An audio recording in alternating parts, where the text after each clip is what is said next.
आपके व्हाट्सएप पे रोज कोई ना कोई मैसेज आता होगा।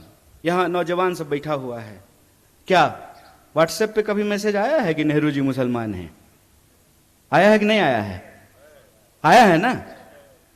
यहां जितने लोग बैठे हुए हैं, कोई ऐसा व्यक्ति नहीं है जिसको कांग्रेस पार्टी के बारे में, नेहरू जी के बारे में, गांधी जी के बारे में, हमारे नेता राहुल गांधी के बारे में मिस इन्फॉर्मेशन नहीं आया हो। कोई ऐसा व्यक्ति नहीं है। तो मैं यहां इतिहास की एक घटना आपके सामने रखना चाहता हूं। जब लोदियों का शासन था दिल्ली में, तो बाबर तोप लेकर के आया था। तकनीक नई थी और उस नई तकनीक के बदौलत बाबर ने लोदियों को हरा दिया और मुगल राज की स्थापना हो गई।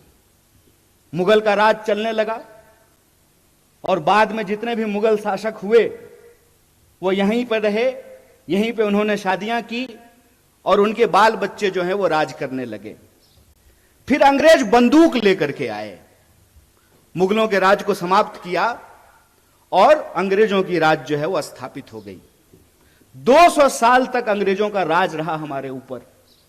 और जब मैं पुनर्जागरण की धरती कहता हूं तो पुनर्जागरण की धरती कहने का क्या मतलब है? पुनर्जागरण की शुरुआत ईस्ट में बंगाल से हुआ और वेस्ट में महाराष्ट्र से हुआ था।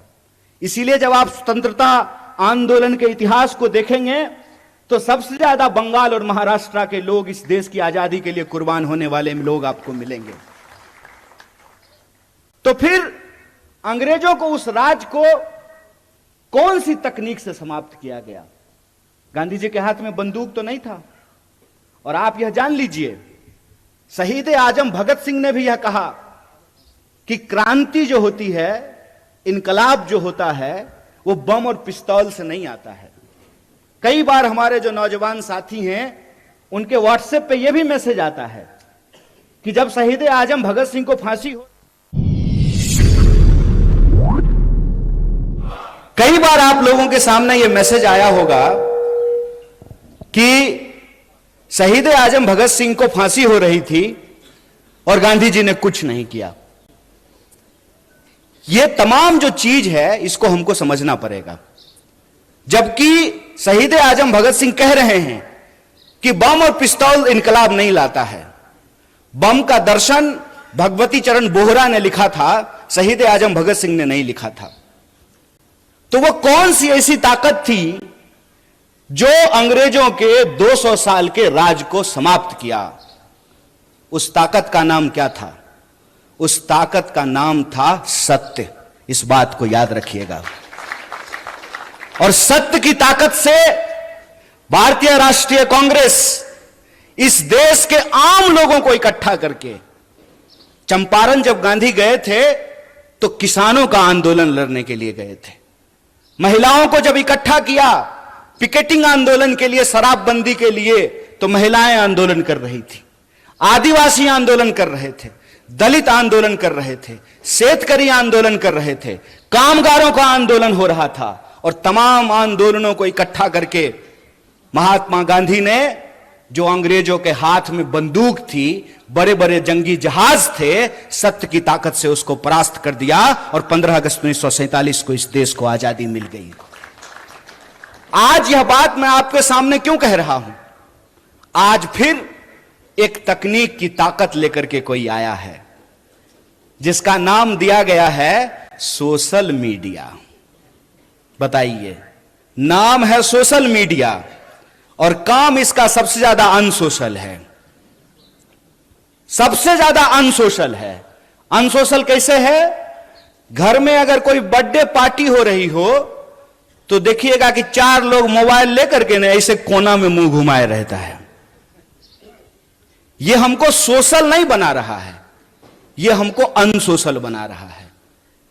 इतिहास नहीं बना रहा है, इतिहास को मिटाने की कोशिश की जा रही है। रोज सुबह सुबह उठिएगा तो यह मैसेज आएगा कि फटाफट 10 लोगों को यह मैसेज भेज दीजिए, मनोकामना पूर्ण हो जाएगी। पलट करके पूछ लीजिए ना, हम कौन सा इंसान हैं, 9वां की 10वां? अगर हम 10वां हैं तो पहले तुम बता दो कि तुम्हारी कौन सी मनोकामना पूर्ण हो गई है। पूछना चाहिए ना।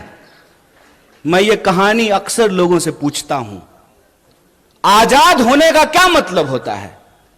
आजाद भारत में हम आजाद नागरिक हैं। आजाद होने का क्या मतलब होता है? आजाद का मतलब होता है अपने ख्यालों से आजाद होना। आजाद का मतलब होता है सत्य को परख करके झूठ और सच का फर्क करना। आजाद का मतलब होता है कि महिलाएं जो बैठी हुई हैं साड़ी पहन करके, उनका भी वोट एक है, और यहां जो कुर्सी सजाए हुए हैं आमदार, इसमें से हो जाएंगे कोई खासदार, उनका भी वोट एक है। बोलिए है कि नहीं है? आजाद होने का मतलब यह होता है कि हम भी अपराध करेंगे तो हमारे ऊपर भी वही कानून लागू होगा, और इस देश का कोई मंत्री भी अपराध करेगा तो उसके ऊपर भी वही कानून लागू होना चाहिए। आजाद होने का मतलब होता है कि अगर सत्य है हमारे पास तो हम सत्य की ताकत पर सत्ता से सवाल कर सकते हैं। आजाद होने का मतलब होता है खुली हवा में सांस लेना, अपने देश के लिए, समाज के लिए अपने कर्तव्य को पूरा करना, और राज्य और सरकार का यह कर्तव्य है कि वह नागरिक की जरूरतों को पूरा करे। यह होता है आजाद होने का मतलब। हमको पता भी नहीं चल रहा है कैसे धीरे धीरे स्नेह स्नेह हमारी आजादी हमसे छीनने की कोशिश की जा रही है, और हमारी जो सोचने की क्षमता है।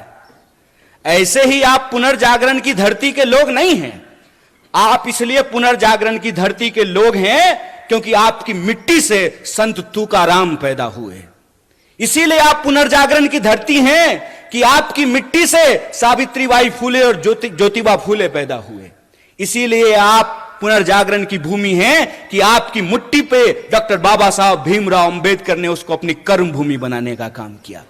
आप इसलिए पुनर्जागरण की भूमि है कि स्वतंत्रता आंदोलन की कोई भी धारा हो, चाहे क्रांतिकारी धारा हो या उदारवादी धारा हो, तमाम तरह के सपूतों को आपकी मिट्टी ने पैदा किया है। आप इसलिए पुनर्जागरण की धरती हैं क्योंकि आपके यहां क्रांतिकारी कवि अन्ना भाऊ साठे पैदा हुए हैं। यह जो इतिहास है आपका, छत्रपति शिवाजी महाराज से लेकर के साहू जी महाराज तक, यह इतिहास आपका स्वर्णिम इतिहास है। लेकिन आज आप देखिए कि इस मिट्टी के जो लोग हैं उनको कैसे मूर्ख बनाया जा रहा है। एक सवाल हम यहां खड़ा होकर के पूछें, हमारे एनसीपी के जिला अध्यक्ष हैं यहां पे, हम आपको यह नहीं बोलेंगे कि आप पवार वाले एनसीपी हैं। हम आपको यही कहेंगे कि आप सच्चा एनसीपी हैं, वो खरीदा हुआ एनसीपी है। आप सच्चा एनसीपी हैं, और वो भाजपा का जो इलेक्शन डिपार्टमेंट है ना, इलेक्शन डिपार्टमेंट ईडी, पूरी सरकार ही चल रही है ईडी और सीडी पे। या तो ईडी भेजते हैं या सीडी भेजते हैं। तो जिसका ईडी और सीडी नहीं है वो सच्चा है, जिसका ईडी और सीडी है वो झूठा है, वो झूठ के साथ जाकर के खड़ा है। और मैं ये सवाल आपसे पूछता हूं, इसका जवाब आपको अपने आप मिल जाएगा, क्योंकि मैं महसूस करता हूं और मैं ऋणी हूं। मैं ऋणी हूं महात्मा गांधी का, मैं ऋणी हूं पंडित जवाहरलाल नेहरू का, मैं ऋणी हूं डॉक्टर बाबा साहब भीमराव अंबेडकर का, मैं ऋणी हूं सरदार वल्लभ भाई पटेल का, सुभाष चंद्र बोस का, सरोजिनी नायडू का। मैं ऋणी हूं उनका कि वो अंग्रेजों से लड़ करके हमको आजादी दिलाए। मैं ऋणी हूं लाल बहादुर शास्त्री का, मैं ऋणी हूं इंदिरा गांधी का, राजीव गांधी का, कि जो आजादी हमारे पुरखों ने हमको दिलाई, जो आजादी हमको हमारे संविधान ने दिया, उस आजादी को ये लोग बचा करके रखे। इसीलिए तो एक साधारण नौजवान जिसकी मां आंगनवाड़ी में काम करती है, वो आप तमाम लोगों के सामने माइक लेकर के इन तमाम नेताओं के सामने खड़ा होकर के भाषण दे रहा है।